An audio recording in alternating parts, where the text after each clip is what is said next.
Hello, everyone. Welcome back to these video lectures. I want to try to go fast, get this under 10 minutes. So today we're talking about the stuff of fiction. These next few weeks we look at fiction, then poetry, then nonfiction. Over each week we'll do first the stuff of the genre, then we'll do the forms of the genre. And this week I want to talk about what fiction requires, what makes fiction work, what makes it tick, what we expect as readers from fiction, how we go into it as writers. Next week we'll talk about our options for fictional form and how to put general stories together into plots and structure and all that good stuff. So let's get started. A quote that I like. Have you noticed that I have this fancy headset, by the way? Hopefully this will work sound-wise. I should test it before doing it. But I have full faith that you guys are hearing what I'm saying. So, the stuff of fiction. A good quote by John Dufresne, a fiction writer: "Fiction is the lie that tells a truth." What this means is, of course, two things, right? As far as your job as a writer. One, lie. Okay, you need to make it all up. This is what fiction is.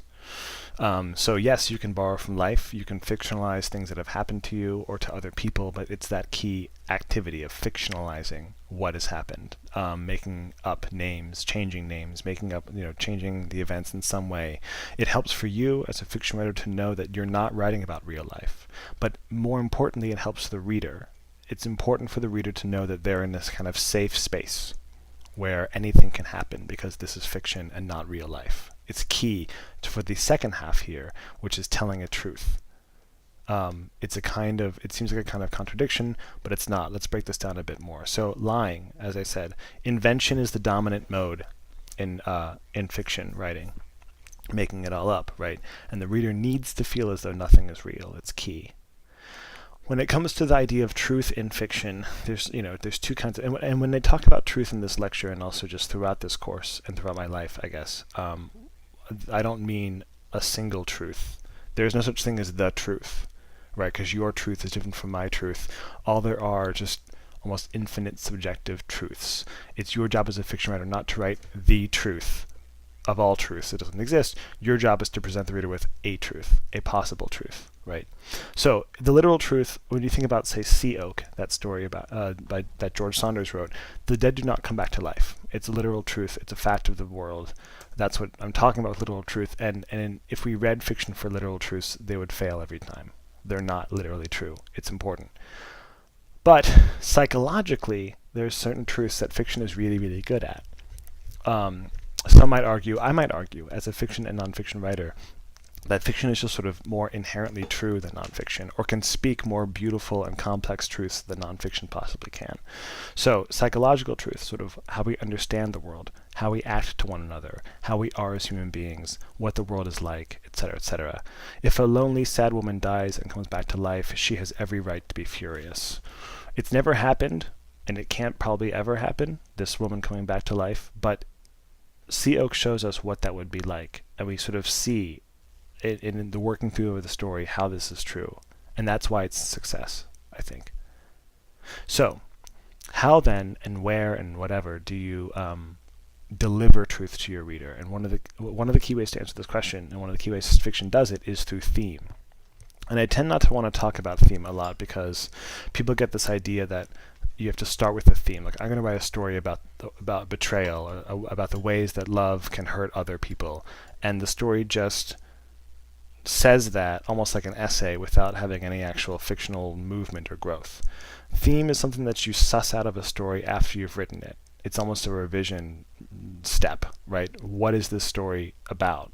But anyway, in short, it's not what the story is about on the level of, that's like the topic or the subject, right? The theme of Sea Oak is not dead people, or like sort of stripping, or the poor even, like, and violence. It's not, that's the topic or subject.